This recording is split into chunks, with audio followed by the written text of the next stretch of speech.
Buat teman-temanku yang baru gabung, bisa cek di playlist untuk urutan videonya, dan bisa juga cek di playlist untuk judul barunya.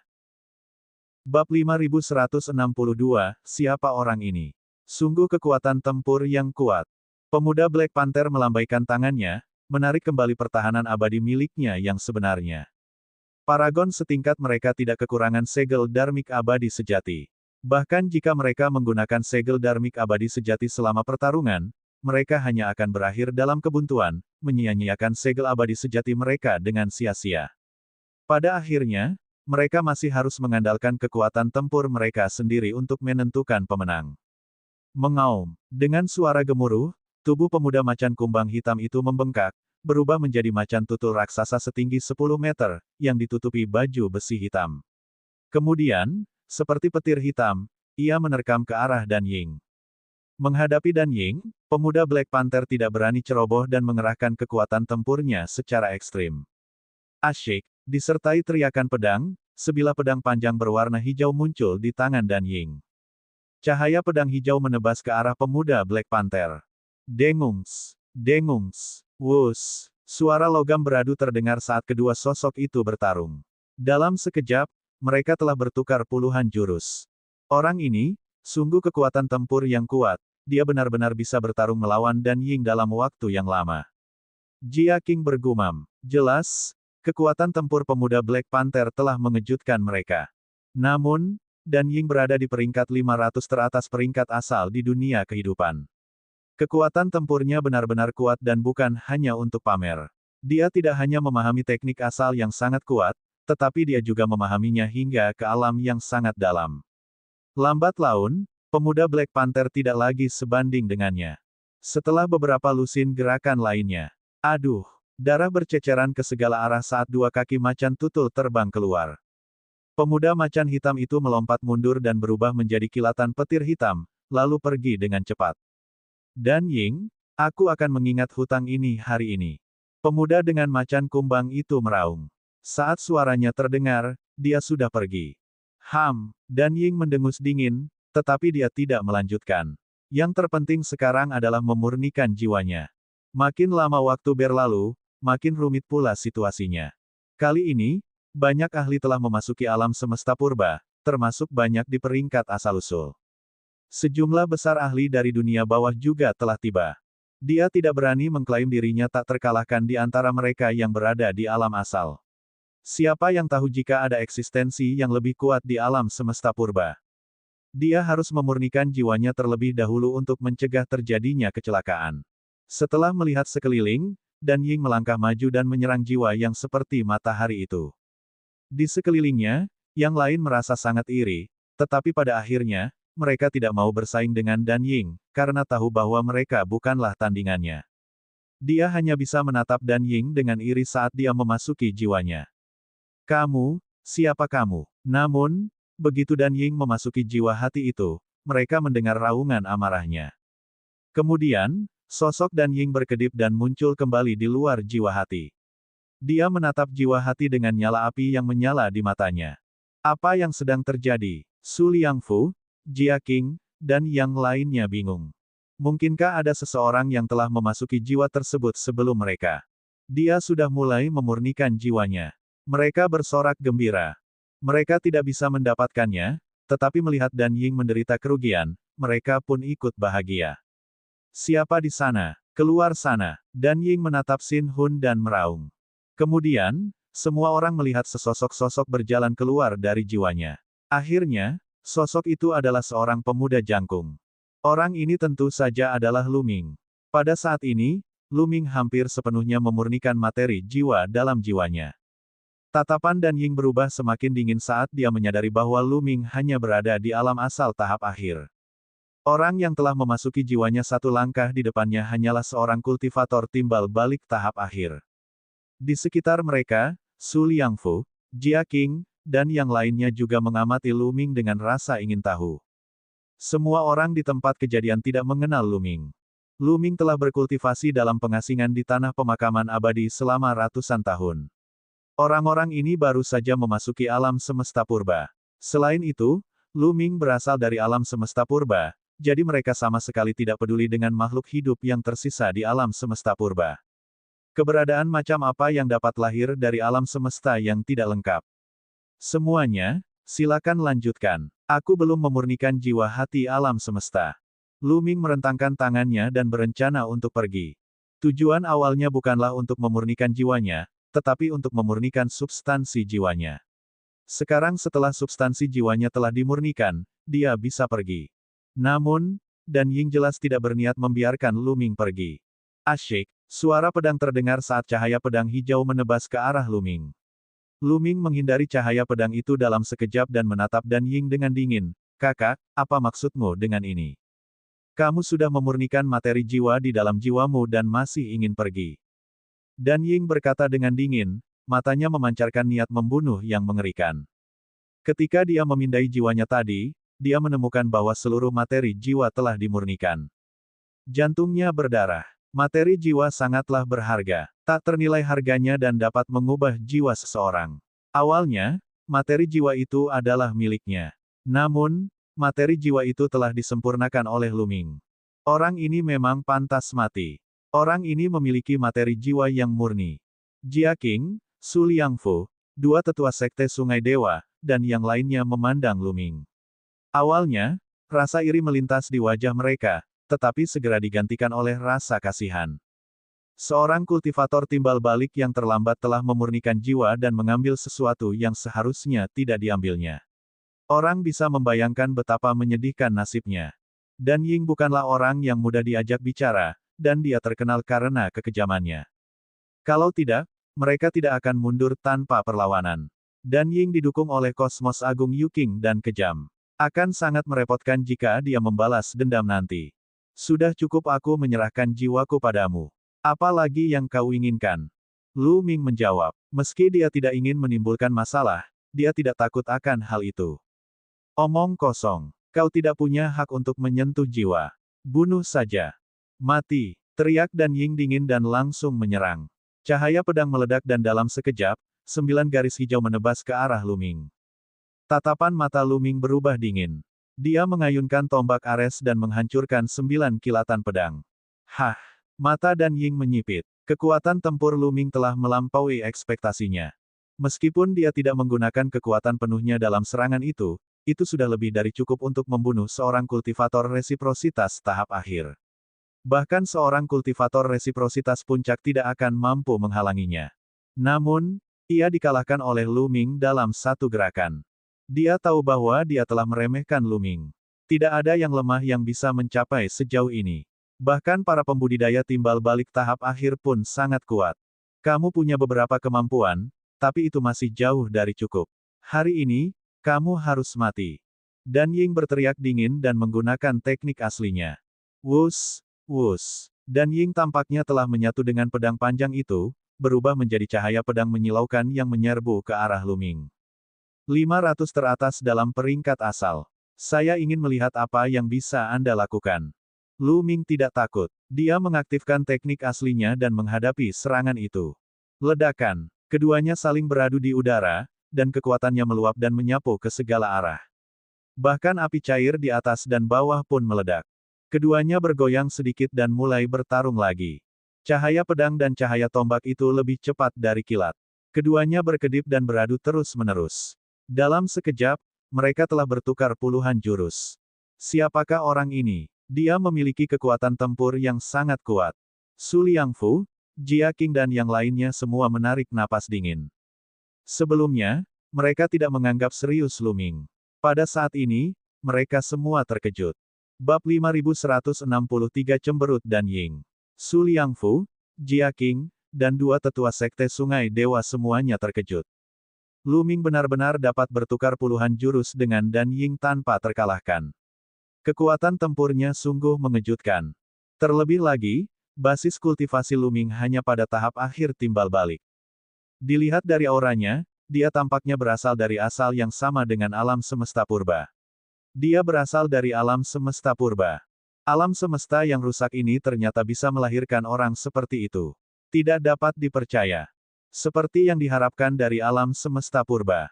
Saat itu, alam semesta ini menduduki peringkat ke-11 di alam yang. Meskipun rusak, alam semesta ini tetap luar biasa. Dikatakan bahwa jika alam semesta purba tidak hancur saat itu, alam semesta itu pasti akan masuk dalam 10 besar alam yang. Beberapa orang tua sedang berdiskusi. Pada saat ini, Lu Ming dan Dan Ying telah bertukar lebih dari 100 jurus. Keduanya bertarung semakin sengit, dan mereka sudah menjadi gila. Pedang teratai satu pikiran. Dan Ying berteriak dingin. Setiap gerakannya mengandung cahaya surgawi yang tak terbatas, dan bunga-bunga lotus hijau muncul di sekujur tubuhnya. Setiap lotus merupakan perwujudan teknik asli dan perpaduan ki pedang yang tak terbatas. Kekuatan mematikannya sangat mengejutkan. Teratai-teratai itu menyerang Lu Ming secara bersamaan, dan pedang ki yang tak berujung hendak menenggelamkannya.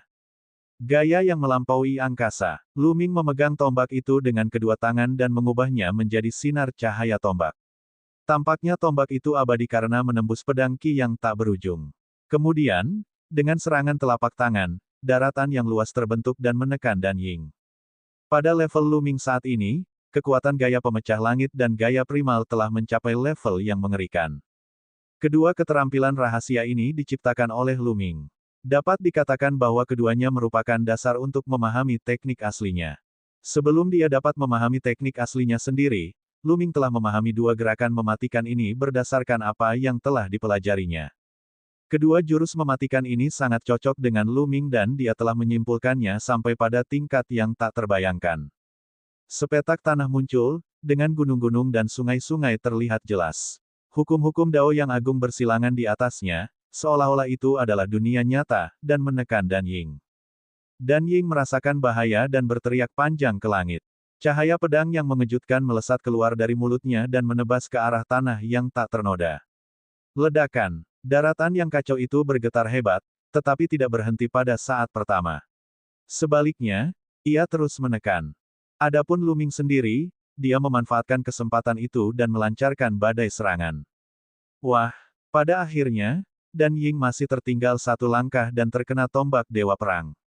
Tubuhnya terlempar ke belakang dan dia memuntahkan seteguk darah. Sebagian besar armor kelas sumber terbaiknya telah runtuh. Orang-orang di sekitar mereka terkesiap. Dan Ying sebenarnya dalam posisi yang kurang menguntungkan, dan lawannya adalah ahli timbal balik yang terlambat. Ini agak tidak dapat dipercaya. Dan Ying bukanlah orang biasa. Ia adalah seorang jenius papan atas. Bahkan di lautan semesta yang luas, ia memiliki reputasi tinggi.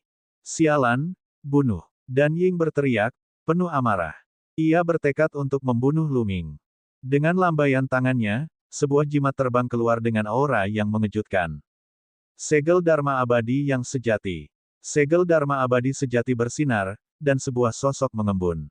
Sosok itu samar-samar, tetapi memancarkan tekanan yang tak tertahankan. Tanda keabadian sejati tidak dapat dihentikan. Seperti inilah yang disebut jenius. Dia tidak bisa menang, jadi dia menggunakan segel Dharma Abadi yang sebenarnya. Apa? Aib.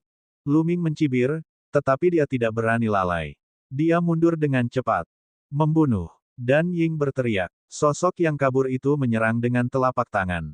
Itu hanya sebuah telapak tangan biasa, tetapi tampaknya telah membalikkan dunia dan mengganggu waktu.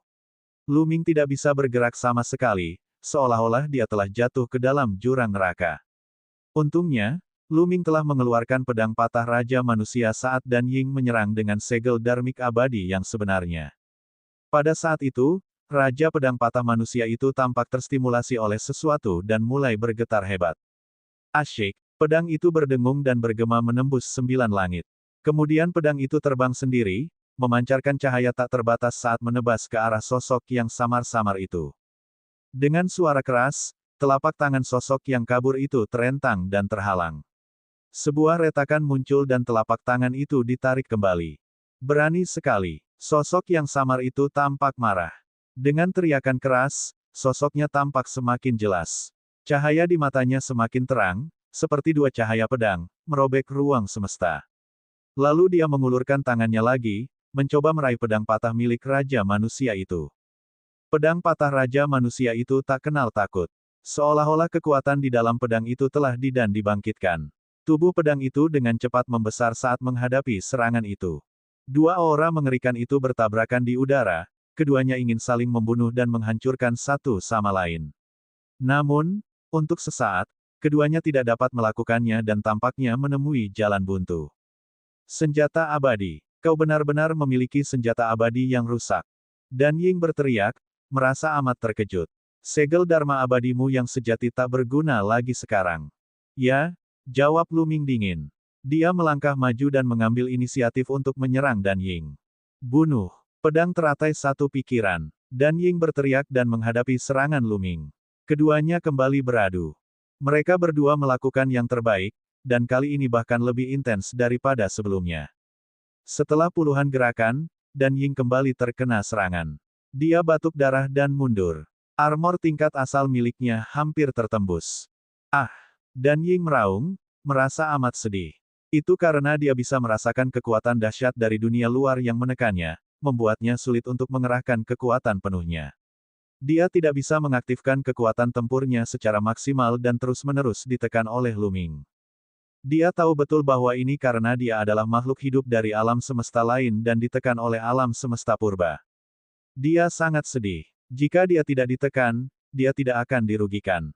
Langsung saja, Lu Ming berteriak pelan. Seluruh tubuhnya bersinar. Dalam pertempuran sengit itu, tubuhnya tampak sedikit menyusut.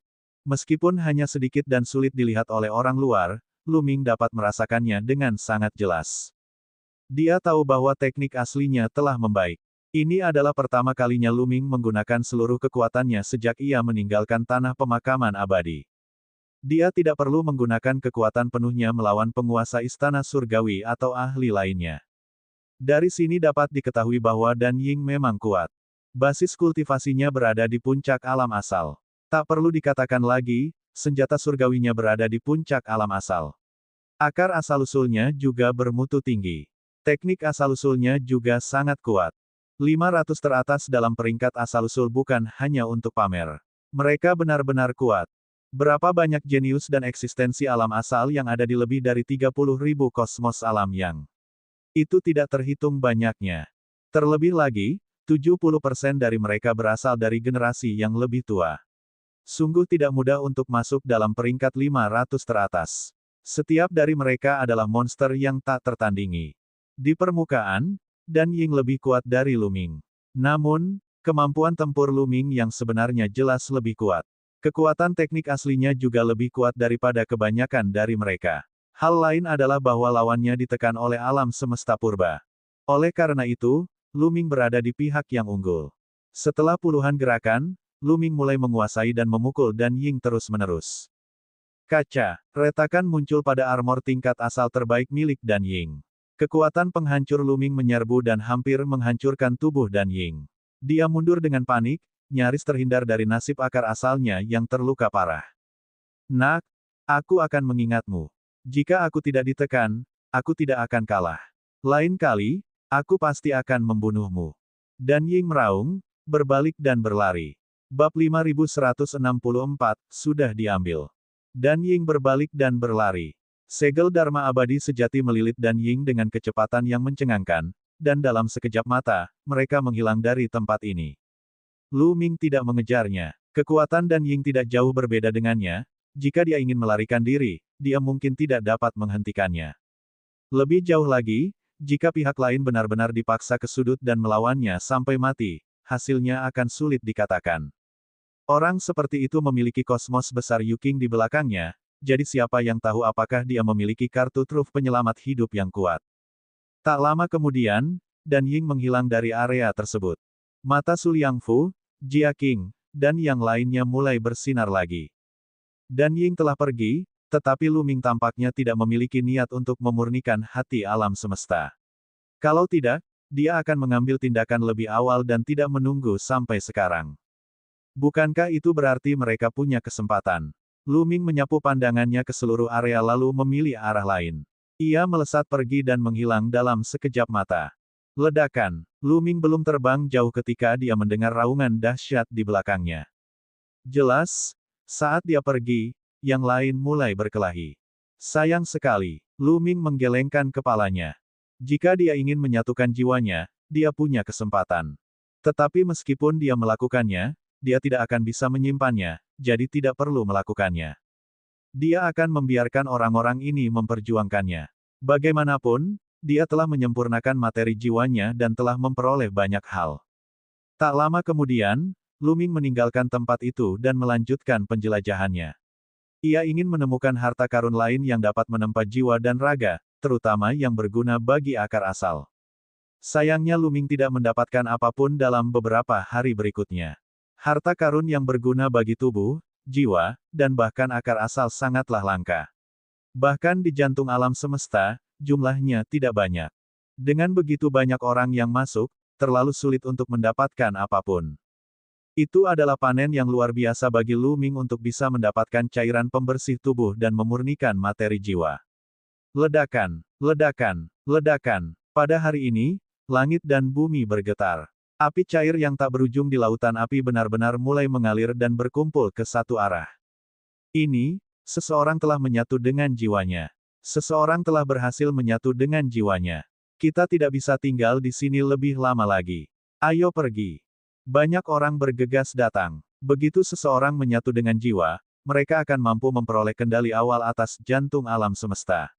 Mereka akan mampu memobilisasi energi internal dan mengusir makhluk hidup lain yang telah menyerbu jantung alam semesta. Jika mereka tetap tinggal, mereka mungkin akan diserang. Menjijikkan. Seseorang meraung dengan suara rendah, sangat tidak rela. Aku akan mencari tahu apakah itu Soul Fusion. Tidak akan mudah untuk mendapatkan pecahan jantung alam semesta.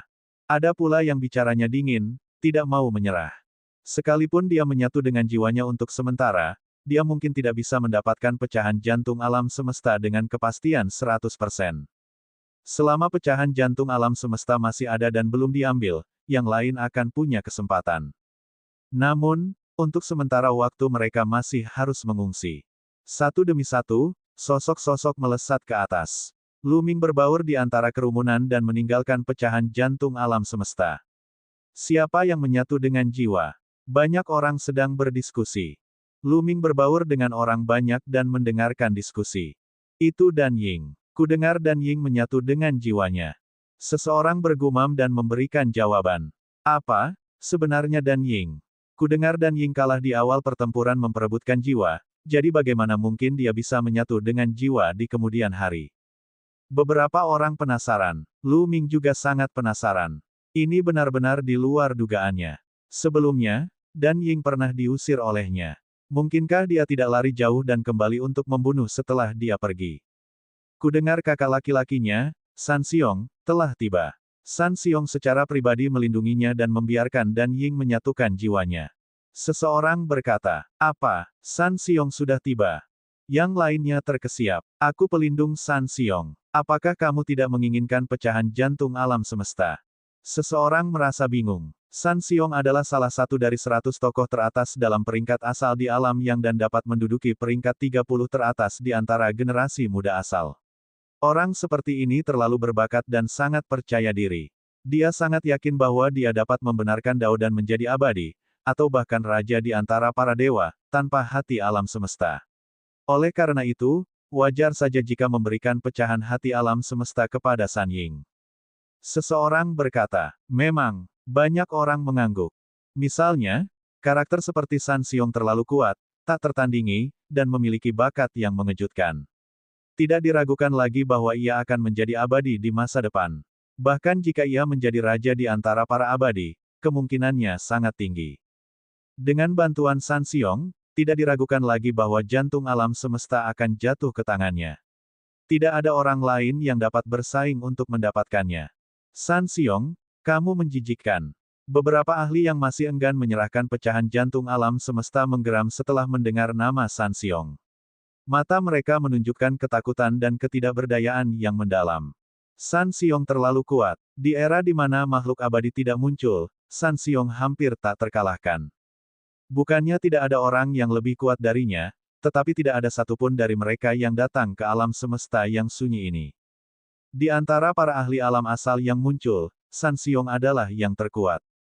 Dengan dia sebagai pelindung, bagaimana yang lain bisa bersaing? Yang terpenting, San Xiong didukung oleh kosmos besar Yuking. Benar saja, beberapa hari kemudian, San Xiong muncul bersama sejumlah besar ahli kosmos agung Yuking. Mereka mulai menyusun susunan di sekitar inti alam semesta, berencana untuk memurnikan pecahan inti alam semesta menjadi harta karun antariksa yang dapat dibawa-bawa. Kalau tidak, pecahan jantung alam semesta yang sebesar itu tidak mungkin bisa diambil sama sekali, dan kalau tidak bisa diambil, pasti akan ada perubahan. Akan tetapi, untuk sementara tidak mungkin membawanya keluar dari alam semesta purba. Kecuali pemiliknya benar-benar memurnikan pecahan jantung alam semesta dan mengendalikannya, mereka akan menghadapi perlawanan dari seluruh alam semesta. Oleh karena itu, meskipun orang-orang ini untuk sementara mengendalikan pecahan jantung alam semesta, mereka hanya dapat tinggal di alam semesta purba. Pelindung San Xiong mendapat dukungan dari Kosmos Agung Yuking. Kosmos Agung kuat lainnya, seperti Kosmos Agung Cahaya Suci, tidak bersaing untuk mendapatkannya. Lu Ming berdiri di udara dan melirik beberapa kali tanpa suara. Kemudian, dia pergi dengan cepat. Mengapa aura dunia halo begitu mirip dengan benua di cincin kekacauan dan alam Dewa Changqing? Apakah alam Dewa Azure yang pucat dan cincin kekacauan keduanya merupakan pecahan jantung alam semesta? Pikirnya. Lu Ming sedang merenung. Konon, jantung alam semesta pada zaman purba pernah terbelah menjadi 5 bagian. Kini, 2 di antaranya telah muncul, dan 3 lainnya hilang. Bukanlah tidak mungkin bagi cincin kekacauan dan alam surgawi Azure yang pucat itu untuk menjadi pecahan-pecahan yang tersisa dari jantung alam semesta. Namun, jika cincin kekacauan adalah pecahan jantung alam semesta, siapa yang telah memurnikannya menjadi harta karun angkasa? Apakah itu jiwa? Dengan kekuatan Hun Ming, dia pasti bisa melakukannya. Bahkan sebelum seorang makhluk abadi bergerak, kosmos-kosmos besar itu sudah dapat memurnikan pecahan jantung alam semesta menjadi harta karun ruang angkasa. Basis kultivasi Hun Ming jelas berada pada level makhluk abadi di puncaknya. Kalau tidak, dia tidak akan mampu melawan suku manusia surgawi dan bahkan meledakkan istana surgawi. Akan tetapi, mengapa Hun Ming memberikan cincin kekacauan itu kepada Lu Ming saat itu? Lu Ming tidak bisa mengerti. Dia hanya bisa bertanya kepada Hun Ming apakah dia punya kesempatan di masa depan. Dia tidak tahu kemana Hun Ming pergi. Sejak dia melarikan diri, dia menghilang tanpa jejak. Mari kita kembali ke alam Dewa Changqing dan bertanya kepada para leluhur. Lu Ming bergumam. Bab 5165, Rahasia Alam Dewa Changqing. Para leluhur alam Dewa Biru yang pucat telah mengatur agar orang-orang pergi dan memperkuat segel alam tersebut. Dia pasti tahu sesuatu. Kenapa dia melakukan hal itu? Jika keadaan Dewa Changqing merupakan pecahan jantung alam semesta, itu masuk akal. Para leluhur mengetahui bahwa Yang Maha Kuasa di alam semesta luar pada akhirnya akan menyimpulkannya dan negara Dewa Changqing akan berada dalam masalah, jadi mereka mengatur agar orang-orang pergi terlebih dahulu. Tentu saja, ini semua hanya spekulasi. Dia masih harus bertanya kepada para leluhur untuk keterangan lebih lanjut. Lu Ming melangkah ke jalur teleportasi kuno dan meninggalkan alam semesta di sisi timur.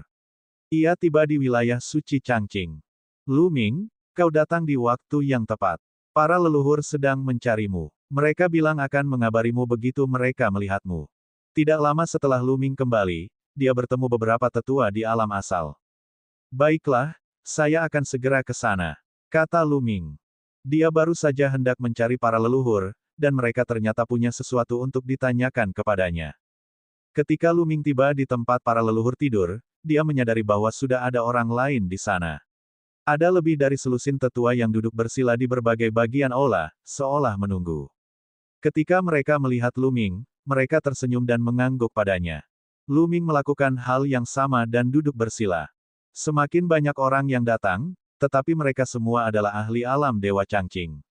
Lu Ming merasakan bahwa mereka semua adalah ahli timbal balik yang terlambat atau bahkan mencapai puncaknya. Pada akhirnya, ada lebih dari 30 orang berkumpul di sini. Tiba-tiba, 2 altar di aula bersinar dan 2 sosok muncul. Mereka adalah 2 leluhur yang pernah ditemui Lu Ming sebelumnya. Kami memberi penghormatan kepada leluhur. Semua orang di aula berdiri dan memberi hormat. Hampir semua orang ada di sini. Wanita tua berambut putih itu mengalihkan pandangannya ke arah kerumunan dan berkata, "Kali ini saya kumpulkan kalian semua di sini untuk membicarakan tentang inti pecahan alam semesta." Kata leluhur lainnya. Hati Lu Ming tergerak. Kebetulan sekali, dia hendak bertanya pula tentang pecahan jantung alam semesta. Anda pasti bertanya-tanya mengapa kami mengatur pemindahan orang. Wanita tua berambut putih itu bertanya. Mohon pencerahannya, leluhur. Semua orang membungkuk. Mereka memang penasaran dan tidak tahu mengapa leluhur mengatur agar para ahli alam Dewa Changqing pergi. Mungkinkah untuk menghindari bahaya? Namun, di mana lagi tempat yang lebih aman daripada alam Dewa Changqing? Alam Dewa Changqing memiliki segel yang kuat. Tidak perlu menyembunyikannya darimu sekarang. Sebenarnya, alam Dewa Changqing kita adalah bagian dari jantung alam semesta. Kata wanita tua berambut putih itu. Apa? Yang lainnya berseru kaget. Meskipun Lu Ming sudah menebaknya, jantungnya berdebar kencang. Cermin surgawi Azure yang pucat itu sebenarnya adalah pecahan dari jantung alam semesta. Kemudian cincin kekacauan itu.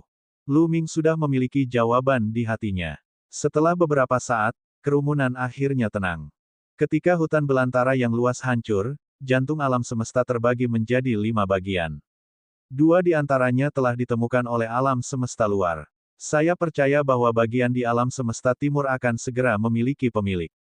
Nantinya, kekuatan besar alam semesta luar pasti akan memikirkan cara untuk menyimpulkan keberadaan 3 bagian yang tersisa. Kata wanita tua berambut putih itu.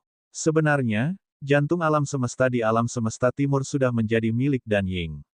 Namun, berita itu tidak sampai kepada mereka secepat itu. Bagaimanapun, Lu Ming telah kembali dengan menggunakan susunan teleportasi kuno, yang jauh lebih cepat daripada yang lain. Bahkan jika orang lain memiliki harta yang kuat, dibutuhkan setidaknya beberapa tahun untuk kembali dari alam semesta timur ke alam semesta barat. Di lapangan, wajah para ahli alam Dewa Changqing semuanya menjadi sangat serius. Mereka akhirnya mengerti mengapa para leluhur mengatur agar orang-orang berpindah. Alam Dewa Changqing sebenarnya adalah pecahan dari jantung alam semesta. Di masa depan, begitu alam semesta luar dideduksi oleh makhluk maha kuasa, alam semesta ini pasti akan menjadi tanah pertikaian dan kekacauan bagi banyak alam semesta.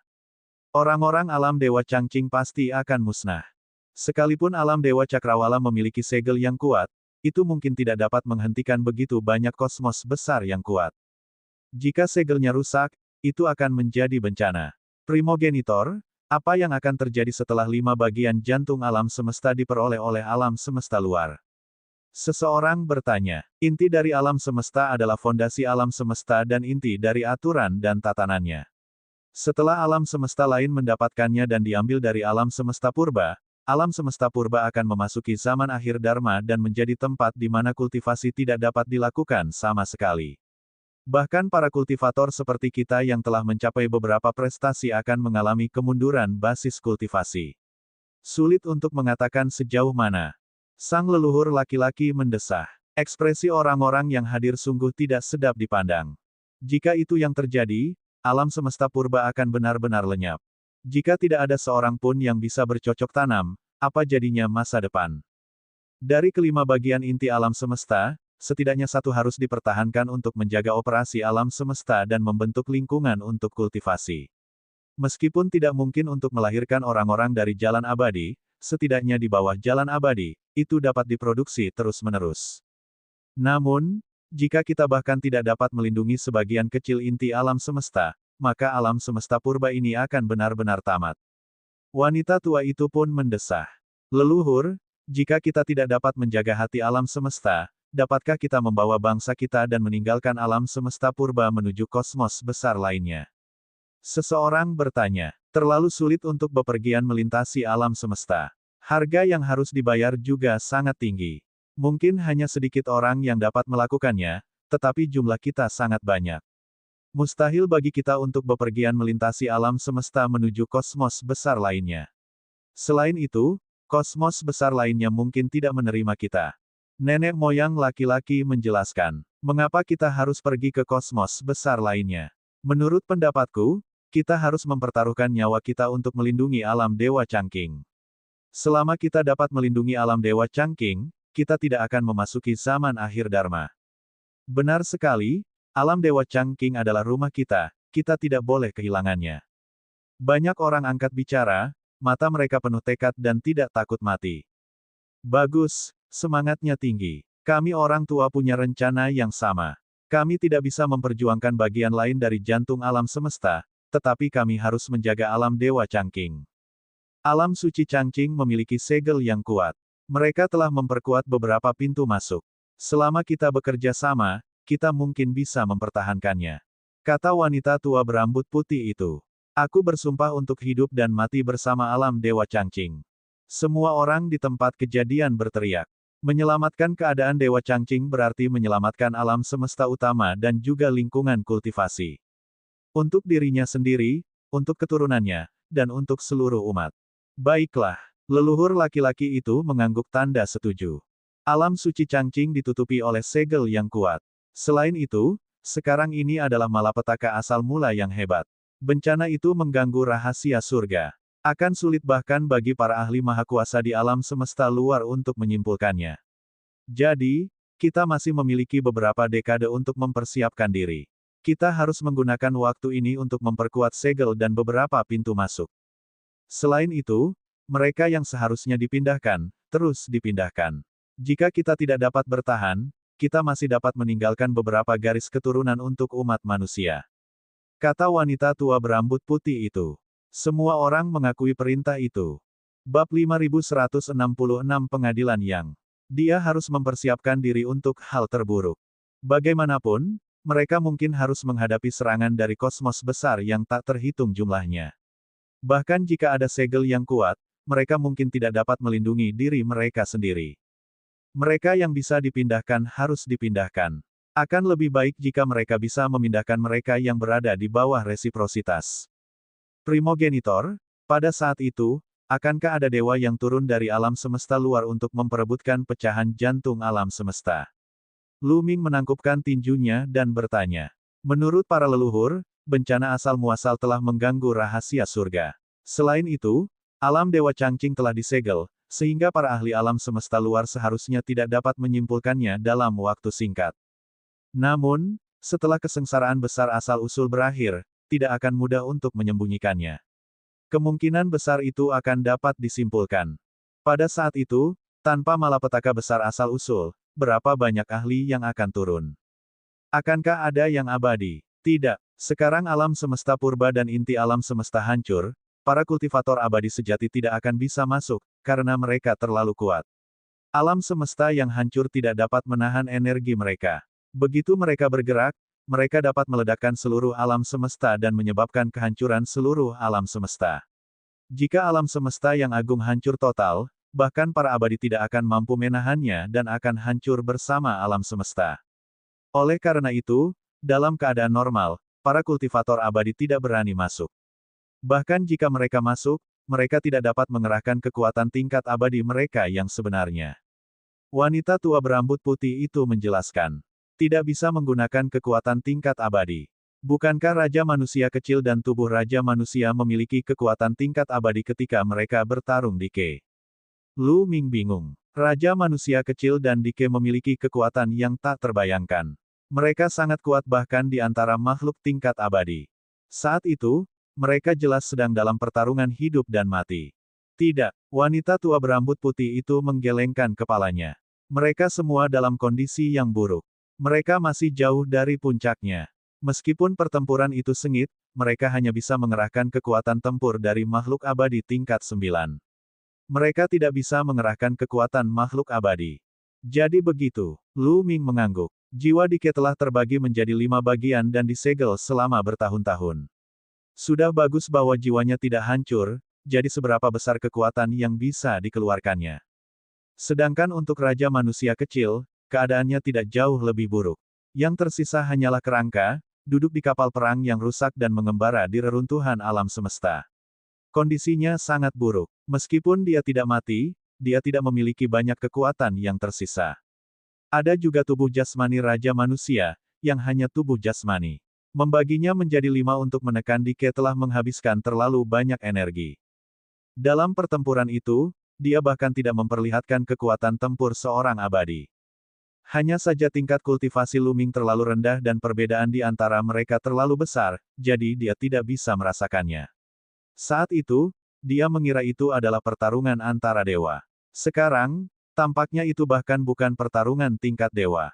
Kalau sebelum mencapai tingkat surgawi dia saja sudah mengerikan, seberapa kuatkah tingkat surgawi yang sebenarnya? Jika para dewa dari alam semesta luar tidak bisa masuk, bukankah para leluhur akan dapat dengan mudah menekan para penyerbu? Seseorang menampakkan ekspresi gembira. Hal ini karena para leluhur di alam Dewa Changqing semuanya merupakan tokoh Dao abadi.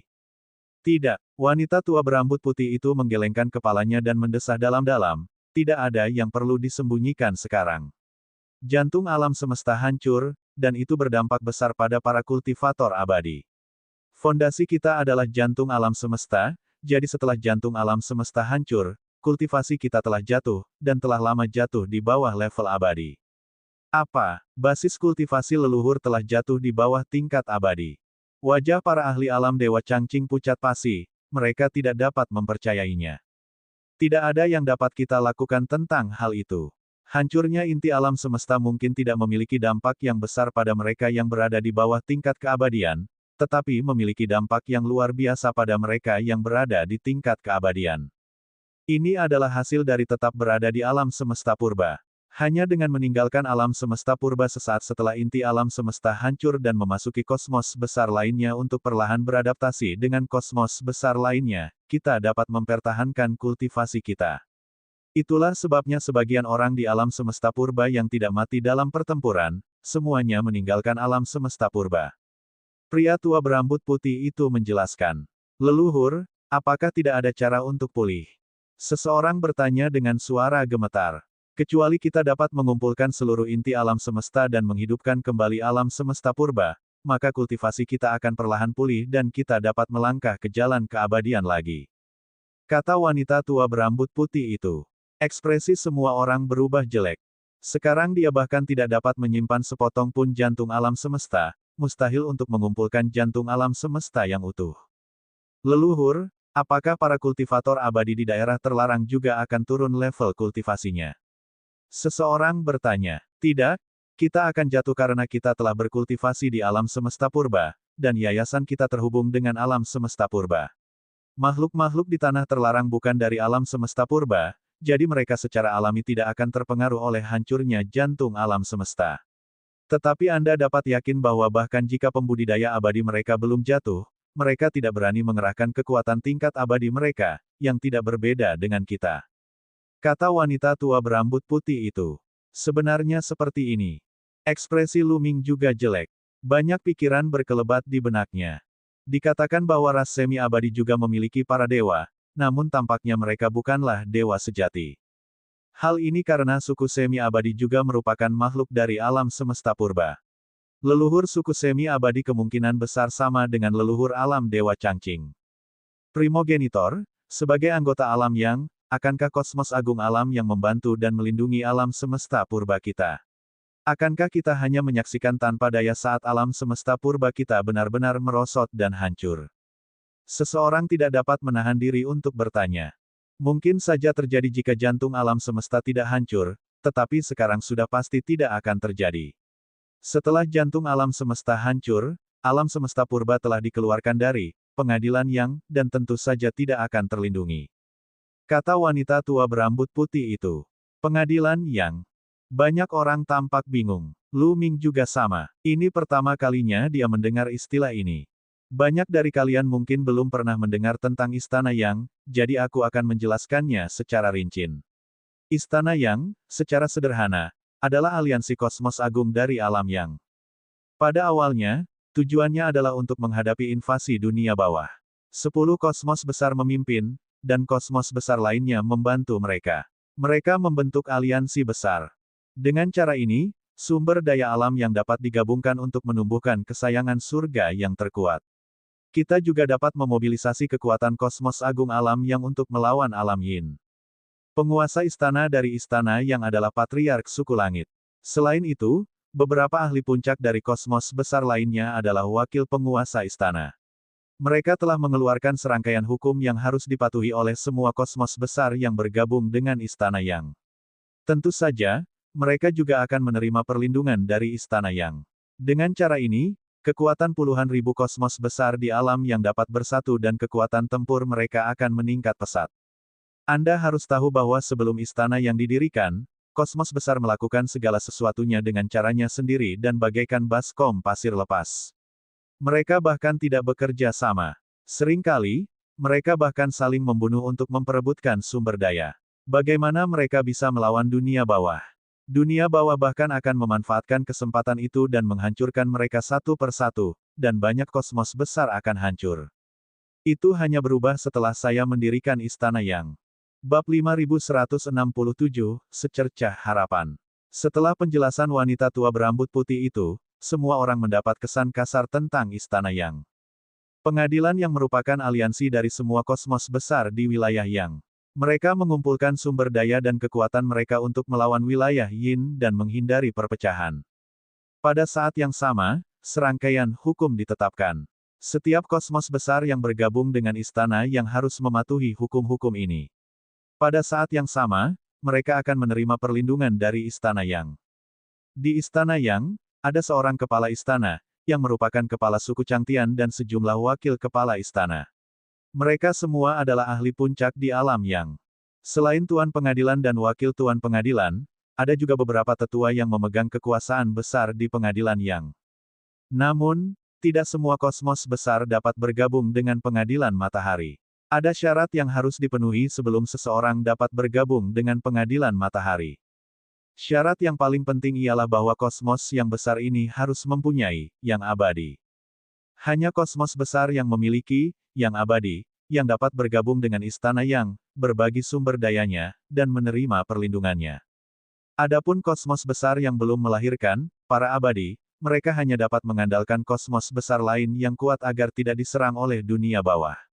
Di masa lalu, alam semesta purba kita juga merupakan anggota penting dari Istana Yang. Kita kuat dan memiliki beberapa ahli yang tak tertandingi yang menjabat sebagai tetua di Istana Yang. Namun sekarang, jantung alam semesta telah hancur dan alam semesta telah menjadi reruntuhan. Tokoh-tokoh Dao abadi seperti kita yang telah bertahan juga telah jatuh di alam. Menurut hukum Istana Yang, kita secara otomatis dikeluarkan dari Istana Yang dan tidak lagi berada di bawah perlindungannya. Wanita tua berambut putih itu mendesah dalam-dalam, suaranya penuh dengan ketidakberdayaan. Alam semesta purba dulunya begitu agung hingga dapat menekan samudra alam semesta. Di alam yang luas, hanya 10 alam semesta besar yang dapat menekan alam semesta purba. Kala itu, banyak sekali orang yang percaya bahwa jika alam semesta purba diberi waktu lebih lama, ia pasti akan masuk ke peringkat 10 besar alam Yang. Sayangnya, kosmos besar yang begitu kuat telah runtuh dalam sehari. Lalu bagaimana aku bisa masuk kembali ke Istana Yang? Seseorang bertanya. Seorang abadi baru telah lahir. Menurut hukum Istana Yang, setelah bangkit dari reruntuhan dan bangkit dari kematian, akan lahir seorang abadi baru. Dia akan secara otomatis bergabung dengan Istana Yang dan menjadi anggota, tetapi, kata wanita tua berambut putih itu. Wanita tua itu tidak melanjutkan, dan semua orang terdiam. Mereka semua mengerti apa yang dimaksudnya. Dalam situasi saat ini, hampir mustahil untuk melahirkan sosok abadi baru. Ini karena jantung alam semesta harus lengkap agar bisa menjadi abadi. Seseorang harus menggunakan jantung alam semesta sebagai fondasi untuk membenarkan Dao dan menjadi abadi. Namun sekarang, dengan hancurnya jantung alam semesta dan kekuatan alam semesta luar, 2 dari 5 pecahan jantung alam semesta telah jatuh ke tangan orang lain. Hampir mustahil untuk mengumpulkan kembali jantung alam semesta. Ini membentuk lingkaran setan. Tanpa jantung alam semesta yang lengkap, mustahil untuk melahirkan dewa. Tanpa dewa, mereka tidak dapat bergabung dengan Istana Yang dan menerima perlindungan. Alam semesta purba akan terus menurun. Tentu saja, beberapa talenta papan atas dapat meninggalkan alam semesta purba dan pergi ke alam semesta luar untuk menjadi dewa, tetapi itu didasarkan pada alam semesta luar dan bukan alam semesta purba. Mereka bukanlah dewa ortodoks dari alam semesta purba dan sulit dikenali oleh hukum Pengadilan Yang. Semua orang terdiam, merasakan ketidakberdayaan dan ketidakberdayaan yang mendalam. Itulah kesedihan orang-orang lemah. Pada akhirnya, itu karena dia terlalu lemah. Baiklah, aku sudah mengatakan apa yang perlu kukatakan. Kau sudah mengerti sebab dan akibatnya. Persiapkan diri dengan baik untuk periode waktu berikutnya. Apapun yang terjadi, kita harus melindungi alam Dewa Changqing, inti alam semesta. Hanya dengan begitu akan ada secercah harapan bagi alam semesta purba. Kata wanita tua berambut putih itu. Dengan itu, wanita tua berambut putih itu menatap Lu Ming dan berkata, ketika kita benar-benar tidak dapat melakukannya, beberapa dari kita akan memikirkan cara untuk mengirim beberapa jenius terbaik dari alam semesta purba ke alam semesta luar. Lu Ming, kamu adalah salah satunya. Jika kamu dapat membuktikan daumu dan menjadi abadi di masa depan, cobalah untuk menemukan cara untuk mengambil kembali jantung alam semesta.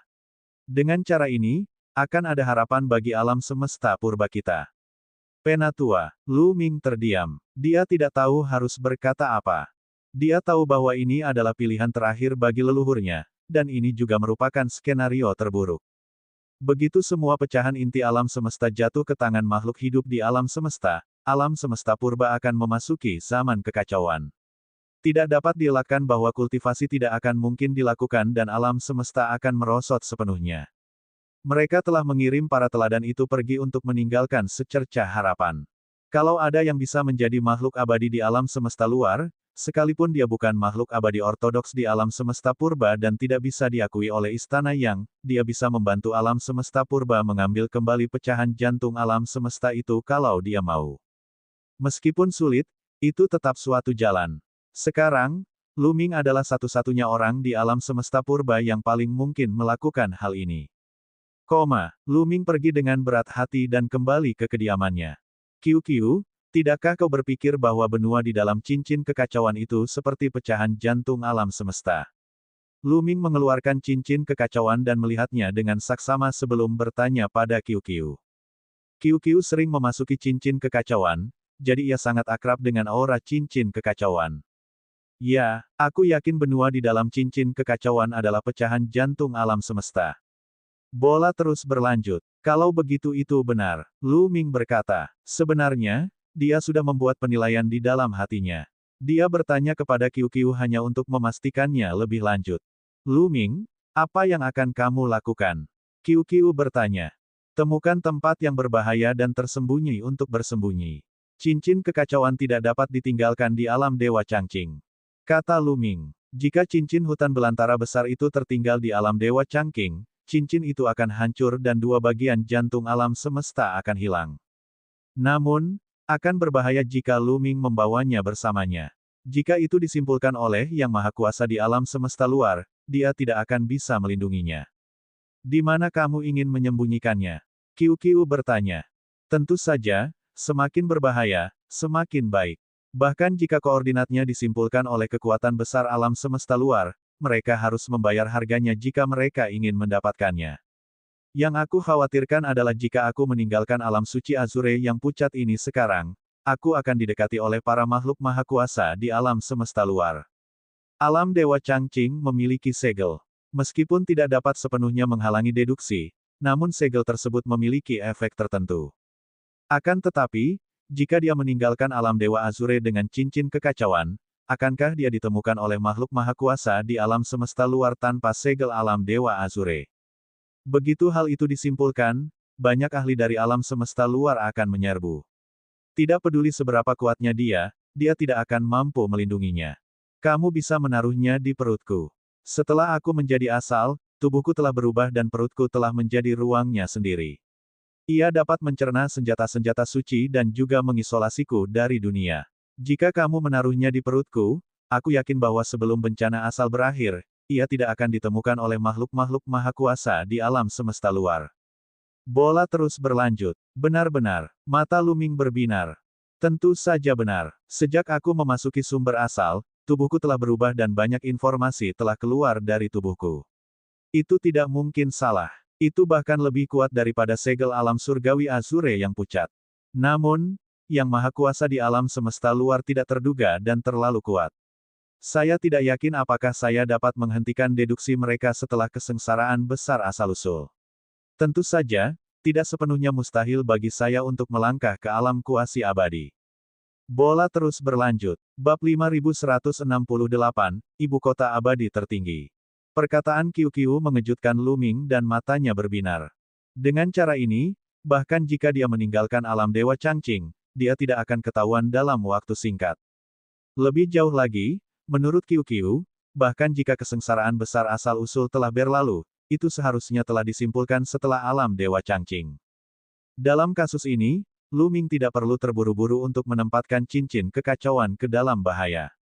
Qiu, Sekarang kamu sudah melangkah ke tahap kuasi abadi. Apakah benar-benar mungkin bagimu untuk sepenuhnya mengisolasi dirimu dari rahasia surgawi dan menghentikan deduksi? Lu Ming bertanya. Ini, aku juga tidak 100% yakin, tapi jika aku tidak bisa melewati kesusahan pertama atau kedua, aku seharusnya bisa melewati kesusahan keempat atau kelima. Gumam Qiu. Hal utamanya adalah dia tidak tahu alam mana yang telah dicapai oleh makhluk-makhluk kuat di alam semesta luar itu. Perbedaannya terlalu besar dan sulit dipahami. Qiu, aku akan memberimu senjata-senjata suci tingkat asal ini. Kau harus melangkah ke tingkat semi-abadi sesegera mungkin.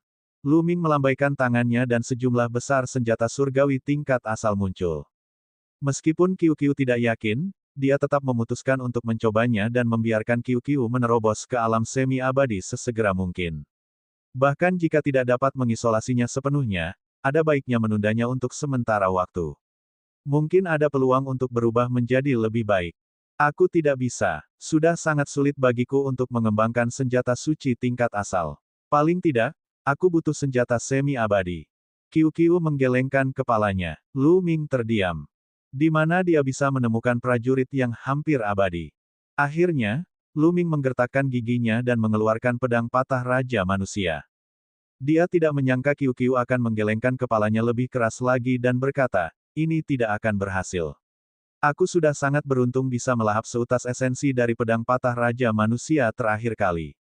Itu juga hasil dari belas kasihan pedang patah Raja Manusia. Jika aku terus melahapnya, pedang patah Raja Manusia pasti akan marah, dan aku akan mati tanpa mayat yang utuh. Kalau begitu, kita hanya bisa pergi ke reruntuhan itu untuk menemukan senjata abadi. Ayo pergi, kita akan meninggalkan alam Dewa Changqing dan mencoba peruntungan di reruntuhan kuno. Kata Lu Ming. Lu Ming tidak berniat tinggal di alam Dewa Changqing. Bencana asal-muasal utama akan berakhir dalam waktu kurang dari 100 tahun. Periode waktu ini sangat penting bagi Lu Ming. Hal ini karena mengingat kekuatan tempur Lu Ming saat ini, ia dianggap sebagai salah satu dari segelintir petarung teratas di alam semesta prasejarah. Hanya mereka yang berada pada daftar peringkat asal yang bisa melawannya. Oleh karena itu, Lu Ming berencana menggunakan waktu ini untuk menjelajahi situs warisan utama dan memperoleh sumber daya sebanyak mungkin. Sekarang Qiu membutuhkan senjata semi-abadi, bahkan lebih penting untuk menjelajahi reruntuhan ini.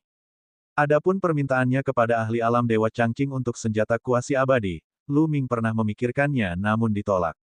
Senjata kuasi abadi terlalu berharga dan alam Dewa Changqing telah disegel untuk waktu yang lama. Alam itu jelas kekurangan senjata kuasi abadi. Kalaupun ada, jumlahnya tidak akan banyak dan sebagian besarnya berada di tangan para makhluk abadi. Terlebih lagi, beberapa senjata kuasi langit mungkin tidak dapat membuat Qiu berevolusi. Dibutuhkan sejumlah besar prajurit kuasi abadi agar Qiu dapat terus berevolusi. Jika Qiu benar-benar dapat mengisolasi dirinya dari rahasia surga, maka ia akan mampu melindungi sebagian dari jantung alam semesta. Lu Ming menyerahkan cincin kekacauan itu kepada Qiu yang menelannya. Seperti yang diduga, Lu Ming kehilangan koneksinya dengan cincin kekacauan itu. Satu orang dan satu bola meninggalkan alam Dewa Changqing dan memilih arah untuk terbang. Lu Ming teringat bahwa ada sebuah situs peninggalan besar tak jauh dari arah ini. Reruntuhan ini dihuni oleh banyak makhluk dari alam semesta luar. Mereka ingin menerobos batasan dan susunan reruntuhan untuk mengambil harta karun yang tersisa di dalamnya. Namun, reruntuhan ini sangat berbahaya. Pembatasan dan formasinya sangat kuat dan seharusnya ditinggalkan oleh ortodoksi yang kuat dari era terakhir. Tidak lama kemudian, Lu Ming tiba di situs warisan.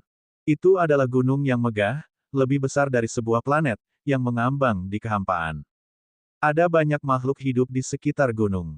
Banyak makhluk mengelilingi gunung dan mengamati. Mereka semua adalah master yang ahli dalam formasi susunan dan sedang mempelajari cara untuk menghancurkan susunan tersebut. Lu Ming mengaktifkan tanda Kaisar Sang Pengubah Wujud. Gunung itu berubah di mata Lu Ming. Rune-rune padat muncul di permukaan gunung. Rune-rune ini terjalin satu sama lain membentuk sebuah formasi besar dan mengerikan.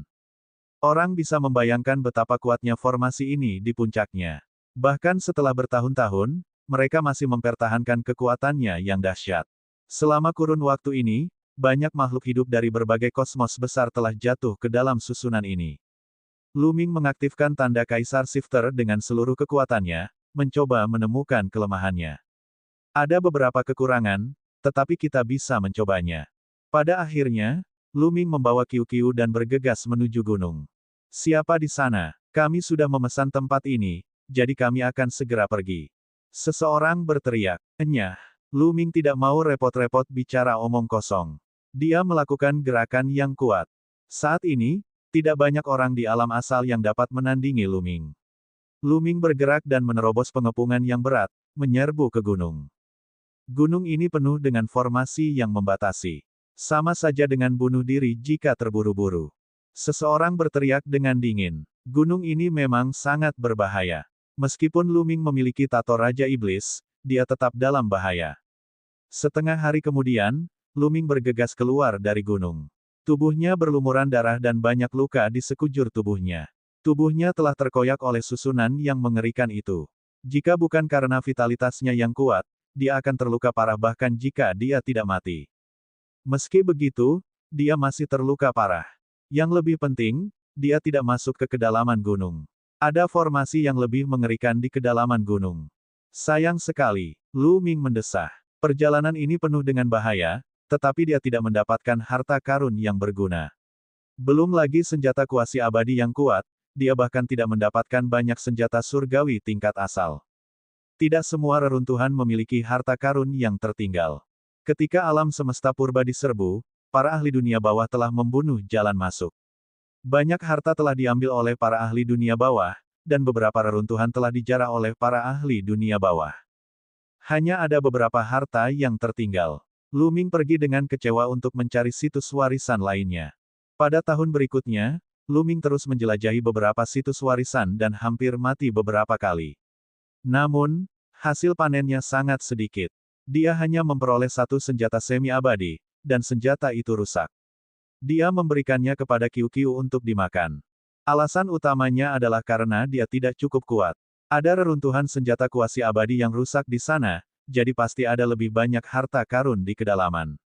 Sayangnya, dia tidak bisa masuk. Untuk mendapatkan senjata kuasi abadi yang rusak itu, dia hampir mati dan hampir dilenyapkan oleh formasi. Kalau bukan karena tato tirk milik Raja Iblis dan pedang patah milik Raja Manusia, dia tidak akan bisa keluar. Pembatasan ibu kota surgawi agung-agung tiba-tiba melemah dengan cepat hari ini, seolah-olah akan runtuh. Apa? Dinasti surgawi agung tertinggi adalah ortodoksi terbaik di alam semesta purba. Ibu kota surgawi agung tertinggi yang ditinggalkannya jelas tidak bisa dianggap enteng.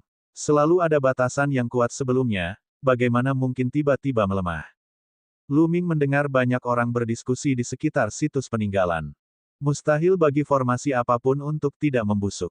Seiring berjalannya waktu, formasi itu akan melemah. Formasi-formasi yang membatasi di ibu kota abadi agung tertinggi itu mungkin telah mencapai titik kritisnya. Wajar jika mereka runtuh dengan sendirinya. Ini adalah peninggalan ortodoksi terkemuka. Mungkin ada banyak harta karun di dalamnya. Mari kita pergi dan melihatnya. Cepatlah, nanti terlambat kalau kita terlambat. Sejumlah besar makhluk hidup sedang menuju ke ibu kota abadi agung-agung. Kini, reruntuhan tanpa batasan apapun menjadi kesempatan bagi para penanam modal timbal balik. Setelah kesengsaraan besar asal-usul berakhir dan makhluk semi-abadi turun, mereka tidak akan mendapat bagian apapun. Bab 5169, di dalam ibu kota abadi. Dinasti abadi agung tertinggi. Dinasti abadi mengerikan yang setara dengan dinasti abadi matahari hijau. Hati Lu Ming tergerak. Di era sebelumnya, umat manusia memiliki beberapa ortodoksi yang mengerikan. Dinasti surgawi Qingyang dan dinasti surgawi Taisang keduanya adalah ortodoksi tingkat puncak. Ortodoksi semacam itu memiliki dasar yang tak terduga. Legenda mengatakan bahwa ada lebih dari satu tokoh abadi, dan ada seorang raja yang memiliki jalan abadi. Seperti tersirat dari namanya, ibu kota surgawi tertinggi merupakan ibu kota dari dinasti surgawi tertinggi. Sekarang, bukan hanya itu saja yang muncul, tetapi batasan-batasan dan formasi-formasi di atasnya juga akan runtuh. Lu Ming juga sangat tergoda. Dia tidak bisa melewatkan kesempatan seperti itu. Kalau saja masih ada harta karun yang tersisa di ibu kota surgawi agung, dia pasti bisa mendapatkan sesuatu dengan kecakapan bertarungnya. Seperti yang dikatakan orang lain, ini adalah kesempatan besar bagi mereka yang berada di alam asal. Setelah kesengsaraan asal berakhir, para dewa dari semua alam semesta pasti akan berbondong-bondong masuk. Pada saat itu, mereka tidak ada hubungannya dengan hal itu. Lu Ming tidak ragu-ragu lagi dan bergegas menuju ibu kota abadi Agung-Agung. Ketika Lu Ming bergegas ke daerah tempat ibu kota abadi Agung-Agung berada, dia menyadari bahwa sudah ada lautan manusia. Jumlahnya mencengangkan, tidak jauh berbeda dengan saat mereka memperebutkan pecahan jantung alam semesta. Sebagian besar makhluk hidup melihat ke satu arah. Lu Ming mengikuti pandangan semua orang. Kekosongan di depannya terus-menerus terdistorsi dan kabur. Dalam kehampaan yang kabur itu, bayangan kota raksasa dapat terlihat. Kota raksasa itu besar, tetapi juga sangat kabur dan tidak dapat dilihat dengan jelas. Lu Ming yang berada di tengah kerumunan itu mengerti bahwa ini terjadi karena susunan pembatas ibu kota abadi Agung-Agung belum runtuh sepenuhnya. Awalnya, semua dewa tertinggi agung disegel di kedalaman kehampaan dan tidak dapat ditemukan dari luar. Sekarang, karena formasi pembatasan di atasnya akan runtuh, maka dewa tertinggi agung telah muncul. Namun, itu belum sepenuhnya muncul, jadi dia tidak bisa masuk. Begitu dia mendekat, dia akan diserang oleh batasan dan formasi yang belum sepenuhnya runtuh. Apa hubungan antara ibu kota abadi tertinggi dan kota abadi tertinggi? Lu Ming tengah berpikir keras. Saat itu, kota abadi tertinggi telah muncul di alam semesta, menarik pertarungan antara tentara penghancur surga dan istana surgawi. Para ahli dari kedua belah pihak masuk untuk memperebutkan peluang. Kemudian, Lu Ming mengalahkan yang lain dan mengalahkan Ye Qiuxian untuk pertama kalinya, dan meraih tempat pertama. Pada saat itulah Lu Ming memadatkan benih asal. Terlebih lagi, ia telah membudidayakan diri masa depan di kota abadi tertinggi dengan teknik membelah tiga mayat. Diri masa depan tersebut telah membudidayakan diri di kota abadi tertinggi dan telah mengikuti kota tersebut hingga ke kedalaman reruntuhan alam semesta. Diri tersebut belum muncul kembali hingga sekarang. Ibu kota Taisang dan kota Taisang sama-sama memiliki kata, Taisang. Lu Ming tidak berpikir bahwa itu hanya kebetulan. Kemungkinan besar ada hubungannya. Sudah lebih dari 10.000 tahun. Apakah diri masa depan masih belum muncul? Mungkin aku akan melihat diri masa depan dalam perjalanan ke ibu kota surgawi agung ini. Lu Ming merenung. Ini adalah perasaan yang ada dalam benaknya. Memikirkan dirinya di masa depan, ia memikirkan dirinya di masa lalu. Dirinya di masa lalu selalu berada di dalam peti mati tembaga ungu, dan peti mati tembaga ungu itu masih dijaganya di suatu tempat di dalam cincin kekacauan. Semenjak kesengsaraan besar asal mula terjadi, peti mati tembaga ungu itu selalu tertutup rapat dan tidak menunjukkan tanda-tanda akan terbuka. Tampaknya segel peti mati tembaga ungu hanya akan terbuka sepenuhnya setelah bencana asal-usul berakhir. Dia bertanya-tanya apa yang telah terjadi padanya di peti mati tembaga ungu di masa lalu. Terlebih lagi, Lu Ming juga sangat penasaran dengan apa yang ada di dalam peti mati tembaga ungu itu. Dia baru akan mengetahuinya setelah dirinya di masa lalu muncul. Pembatasan ibu kota surgawi agung-agung runtuh dengan sendirinya. Selama proses ini, tidak ada cara untuk masuk, jadi mereka hanya bisa menunggu. Sejumlah besar makhluk hidup mengelilingi area itu dan menunggu dengan tenang. Dalam sekejap mata, sebulan telah berlalu. Semakin banyak makhluk hidup di wilayah ini, dan para ahli dari kosmos besar lainnya bergegas datang setiap saat. Ledakan, ledakan, ledakan. Suara gemuruh hebat datang dari arah ibu kota abadi agung-agung dan cahaya terang meledak. Hati setiap orang tergerak, mengetahui bahwa itu adalah saat terakhir. Cahaya warna-warni itu adalah cahaya yang dipancarkan oleh rune yang tak terhitung jumlahnya.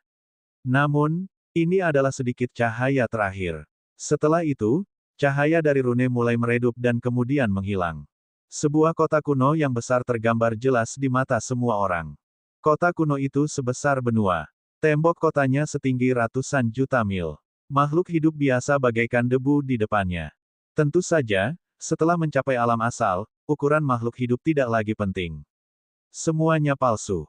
Hal ini dikarenakan tubuh banyak makhluk hidup dapat berubah ukuran. Dengan satu pikiran, mereka dapat berubah menjadi tubuh yang lebih besar dari planet. Semua makhluk hidup akan memilih ukuran tubuh yang paling nyaman dan tidak akan secara membabi buta berusaha menjadi besar. Kota yang hancur. Hati Lu Ming tergerak. Ketika para dewa tertinggi agung dapat terlihat dengan jelas, mereka dapat melihat dengan jelas bahwa kota kuno ini telah rusak dan tidak lengkap. Di beberapa tempat, tembok kota itu jebol, dan muncul sebuah lubang besar yang tampak seperti telapak tangan. Beberapa tempat tampak seperti bekas pedang yang telah dipotong oleh cahaya pedang. Jelaslah bahwa pertempuran yang mengerikan telah terjadi di sini. Apa yang disebut sebagai ibu kota abadi agung-agung telah hancur. Ayo pergi. Susunan pembatas itu runtuh sepenuhnya dan banyak sekali sosok bergegas menuju kota abadi tertinggi. Lu Ming menggunakan pola Demon King Tirk untuk mengamati dan memang tidak melihat rune atau formasi apapun. Dia tidak menemukan bahaya apapun dan mengikuti kerumunan, bergegas menuju ibu kota abadi agung tertinggi. Para dewa tertinggi agung terlalu besar. Meskipun mereka memiliki banyak orang, mereka bagaikan debu di lautan jika dibandingkan dengan para dewa tertinggi agung. Semua orang berhamburan dan bergegas ke tempat berbeda. Lu Ming juga memilih arah dan berlari maju.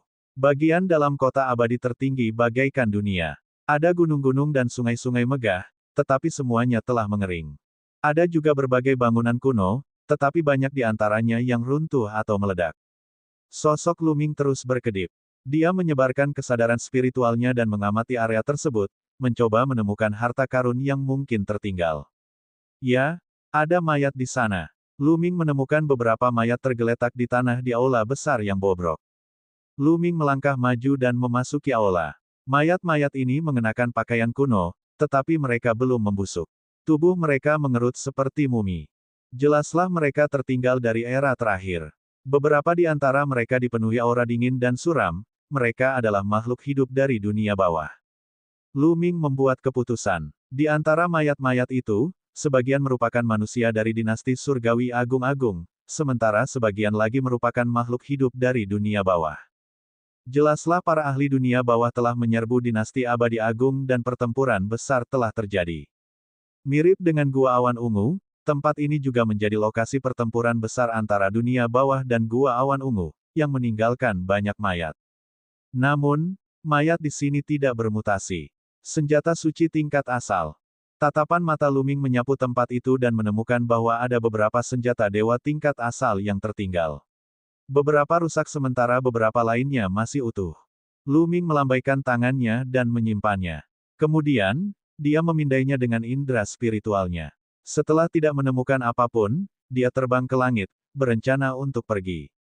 Namun, otot-otot Lu Ming tiba-tiba menegang dan rambutnya berdiri tegak.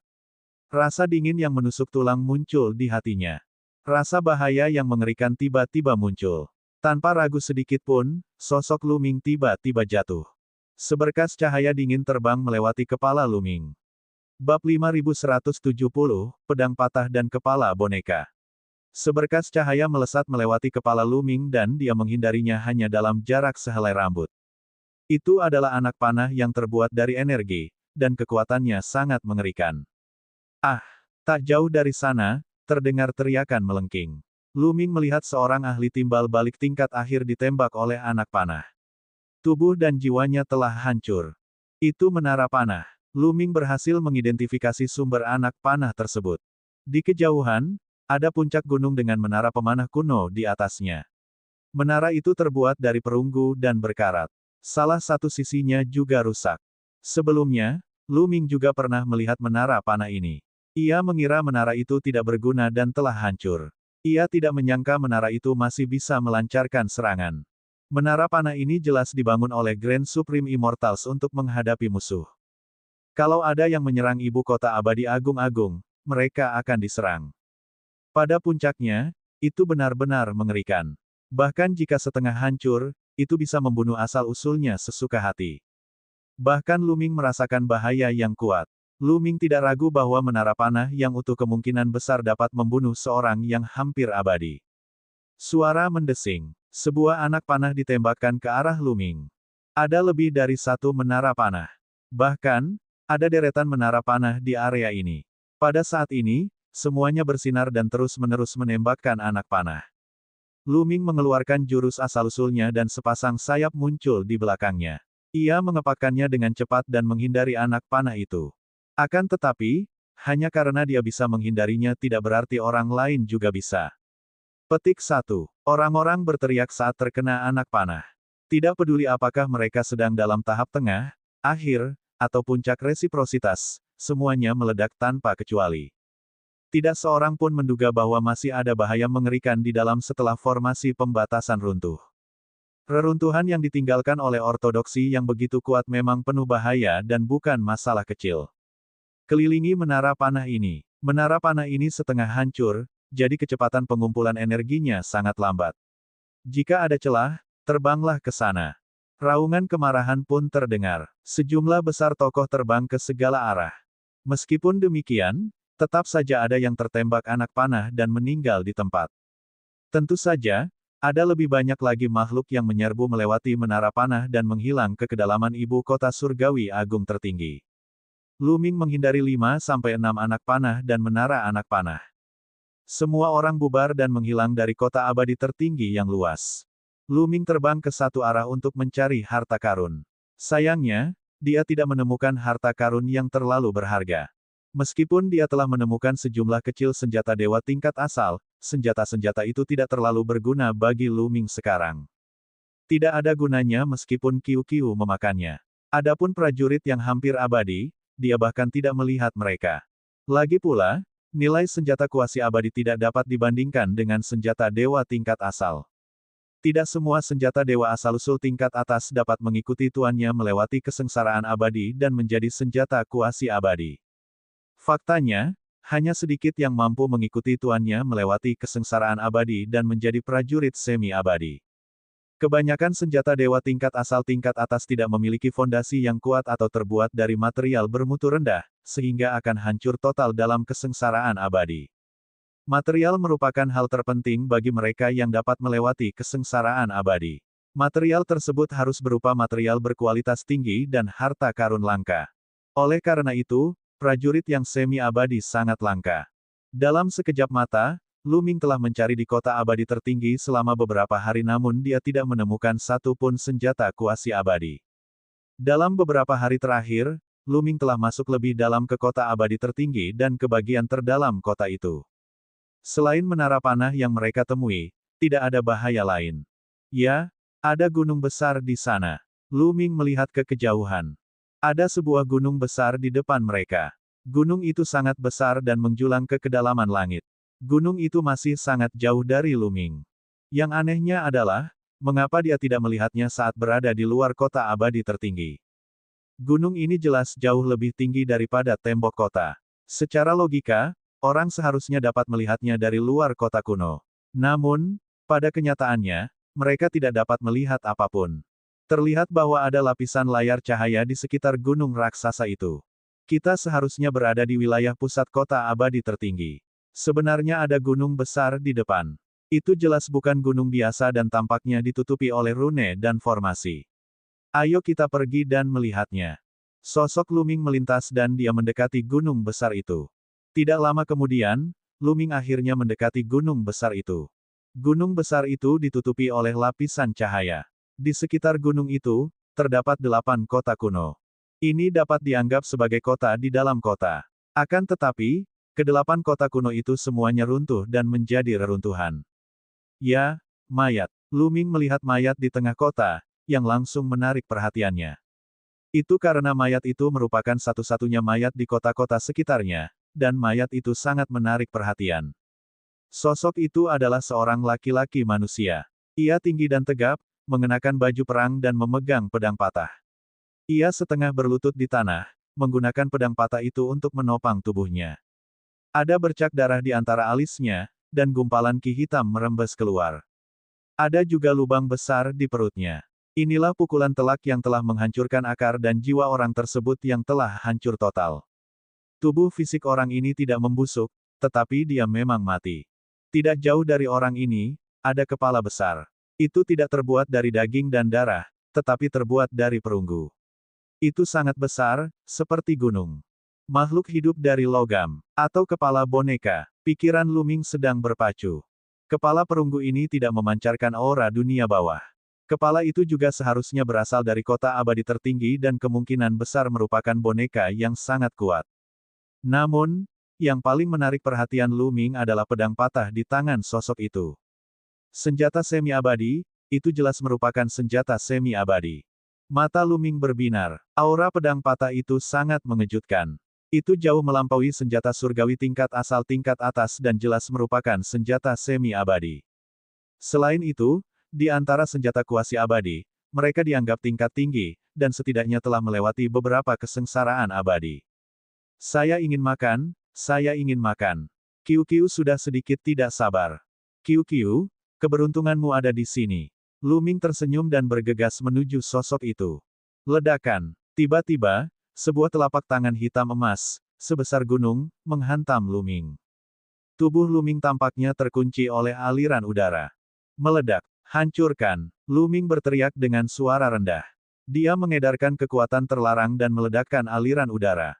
Dia mengayunkan tinjunya dan meninju ke atas. Kekuatan tinju itu bertabrakan dengan telapak tangan hitam emas, menimbulkan ledakan yang memekakkan telinga.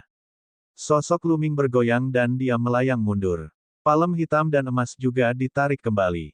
Anda benar-benar dapat menerima serangan telapak tangan dari saya. Menarik. Sebuah suara tua terdengar, dan sebuah sosok muncul di langit.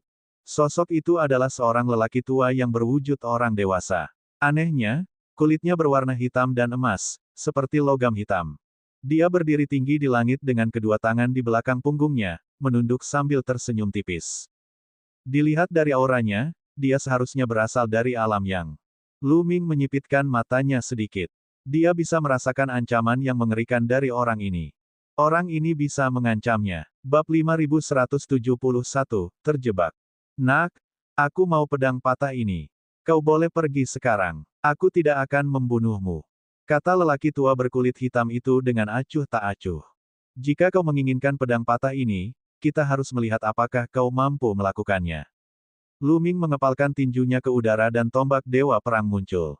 Semangat juangnya kuat dan cahaya tombak itu membumbung tinggi ke langit. Meskipun dialah yang pertama kali menemukan pedang patah itu, Luming tahu betul bahwa pada akhirnya, kemampuan seseorang adalah kunci untuk memperebutkan harta karun.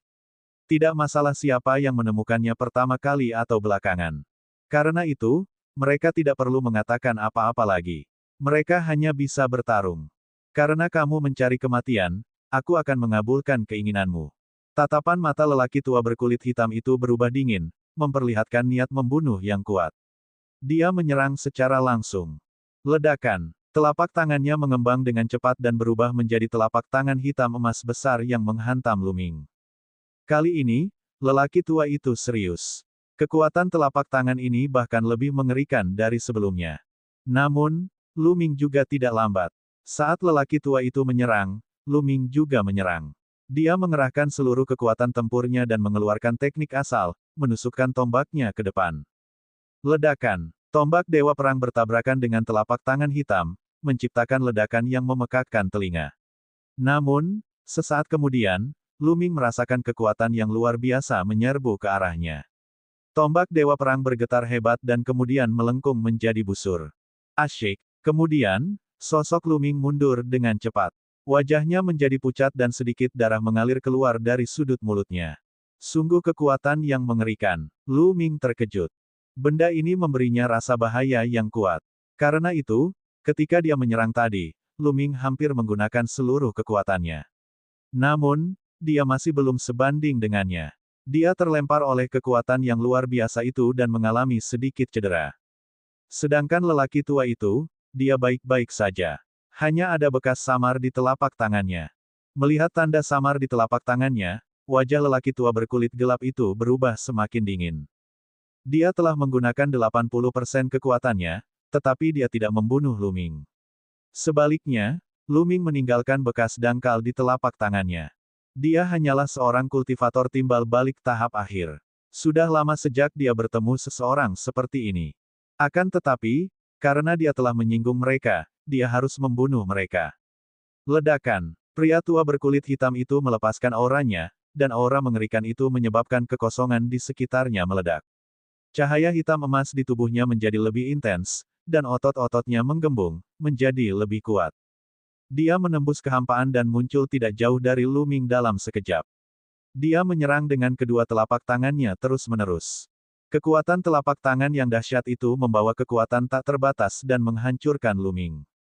Membunuh. Lu Ming juga meraung. Rambutnya yang panjang berkibar tertiup angin saat ia mengerahkan kekuatan tempurnya secara maksimal. Kilauan tombak itu seperti naga saat ia melawan dengan sekuat tenaga. Dia tidak mengeluarkan pedang patah milik Raja Manusia, dia juga tidak meminta bantuan Qiu-Qiu. Kekuatan tempur lelaki tua ini sangat mengejutkan, jauh di atas Dan Ying yang berada di peringkat 499 pada peringkat asal. Pada peringkat asal, peringkatnya jelas lebih tinggi, jadi dia bisa menggunakan ini untuk melatih dirinya. Jika Lu Ming ingin meningkatkan teknik asal-usulnya, dia harus melalui pertempuran tanpa akhir dan memahami kedalaman situasi hidup dan mati. Ledakan-ledakan-ledakan. Keduanya saling bertukar lebih dari 10 jurus berturut-turut. Pada akhirnya, Lu Ming tidak sebanding dengannya dan tubuhnya terpental. Dia terkena telapak tangan itu. Tubuhnya terkena kekuatan telapak tangan itu. Bahkan armor kelas sumber tingkat atasnya hancur berkeping-keping, dan darah serta daging berceceran di mana-mana. Namun, vitalitas Lu Ming sangat kuat dan dia pulih dengan kecepatan yang mencengangkan. Lu Ming, sepertinya kau akan segera mati. Apakah kau butuh bantuanku? Qiu-Qiu mengirimkan transmisi suara ke Lu Ming. Tidak perlu. Kekuatan tempur orang tua ini sangat kuat. Bahkan jika kau dan aku bekerja sama, kita mungkin tidak sebanding dengannya. Jika kau ingin menyerang, kau harus mengejutkannya dan memberinya pukulan berat. Biarkan aku menggunakannya untuk melatih teknik asliku terlebih dahulu. Ya, jawab Lu Ming. Pada saat yang sama, dia mengedarkan energi asal terlarang dan luka-lukanya sembuh dengan cepat. Ekspresi lelaki tua berkulit hitam itu dingin, sedingin bilah pisau. Ia mendekat sekali lagi dan hendak melancarkan jurus mematikannya. Ledakan, ledakan, ledakan. Pada saat ini, sesuatu yang aneh terjadi dan kehampaan bergetar. Raungan keras mengguncang langit dan bumi. Kepala perunggu itu adalah kepala boneka. Kepala itu telah tergeletak di sana selama ini tanpa ada tanda-tanda kehidupan. Namun, pada saat ini, tiba-tiba ia terbang dan membuka mulutnya. Kekuatan melahap yang mengerikan menyelimuti Lu Ming dan tetua berkulit hitam itu. Kekuatan melahap ini terlalu mengerikan. Bahkan lebih dahsyat dari lubang hitam. Diselimuti oleh kekuatan melahap ini, Lu Ming dan tetua berkulit gelap tidak dapat menahan diri untuk tidak terbang ke mulut boneka perunggu itu. Tidak bagus. Ekspresi Lu Ming dan tetua berkulit hitam berubah drastis. Mereka berhenti bertarung dan sebaliknya, mereka mencoba yang terbaik untuk menyerang keluar. Namun, itu sia-sia. Dengan dua suara berdesir, Lu Ming dan sesepuh berkulit gelap ditelan ke dalam mulut kepala perunggu itu. Faktanya, Lu Ming bahkan tidak punya waktu untuk mengeluarkan pedang patah Raja Manusia. Saat berikutnya, mereka memasuki suatu ruang yang luas. Atas, bawah, kiri, kanan, semuanya tembok perunggu. Jelaslah bahwa ini adalah bagian dalam kepala boneka perunggu itu. Terlebih lagi, api hitam selalu muncul di tempat ini. Pada saat ini, api itu dengan panik berkumpul menuju Lu Ming dan tetua berkulit gelap. Kekuatan api hitam ini sangat mengejutkan. Keduanya telah menggunakan energi asal mereka untuk melindungi tubuh mereka, tetapi energi asal mereka malah terbakar hingga membara. Ini dimaksudkan untuk menyempurnakannya. Nak, kita selesaikan masalah ini nanti. Tetua berkulit gelap itu menatap dingin ke arah Lu Ming. Kemudian, dia berlari mundur dan menghantamkan telapak tangannya ke dinding perunggu. Ledakan. Terdengar ledakan dahsyat dan dinding perunggu bergetar hebat. Namun, tidak ada jejak apapun di sana. Tetua berkulit hitam itu terus menyerang. Ia melancarkan lebih dari selusin serangan telapak tangan di satu titik, tetapi tetap saja tidak ada gunanya. Dinding perunggu itu tidak bergerak sama sekali. Dinding perunggu adalah kepala boneka perunggu, dan itu sangat keras. Lu Ming pun melancarkan gerakannya. Ia melesat ke atas dan menyerang dengan tombak Ares. Dan EBSP, namun, tetap saja tidak berguna. Tombak Dewa Perang terus menusuk di tempat yang sama, tetapi tidak ada satupun tanda yang muncul di dinding perunggu. Tembok yang kokoh sekali. Sepertinya aku hanya bisa menggunakan pedang Raja Patah milik manusia. Namun, aku akan mengeluarkan pedang Raja Patah milik manusia dan membunuh orang tua itu terlebih dahulu. Tatapan mata Lu Ming menyapu sesepuh berkulit gelap itu. Dengan sebuah pikiran, Raja Pedang Patah manusia itu muncul. Ini, tetua berkulit gelap itu telah memperhatikan dengan saksama situasi Lu Ming. Begitu dia melihat Raja Pedang Patah manusia, Pupil matanya mengecil dengan cepat karena dia merasakan bahaya yang mematikan. Pada saat ini, Lu Ming sudah bergerak. Dia mengaktifkan formasi pada gagang pedang dan menebas cahaya pedang yang mengerikan. Lu Ming yakin bahwa cahaya pedang ini dapat membunuh makhluk abadi di tahap kesusahan pertama. Tetua berkulit hitam itu tidak ragu-ragu dan melemparkan pecahan logam. Logam itu berwarna hitam dan emas, dan memancarkan fluktuasi yang mengerikan. Dengan bunyi dentang, logam itu benar-benar menghalangi cahaya pedang. Asyik. Kemudian, pecahan logam itu tampak terstimulasi oleh sesuatu dan bergetar hebat. Aura yang sangat mengejutkan dan abadi meledak. Pada saat yang sama, pecahan logam itu tumbuh dengan cepat dan sebesar gunung, menghantam Lu Ming. Ekspresi Lu Ming berubah drastis. Kekuatan yang dipancarkan oleh pecahan logam itu terlalu mengejutkan. Dia pasti tidak akan mampu menahannya. Jika dia terkena, tubuh dan jiwanya pasti akan hancur. Untungnya, pada saat ini, pedang Raja Patah Manusia juga diaktifkan. Kekuatan di dalam pedang meledak dan menebas pecahan logam itu.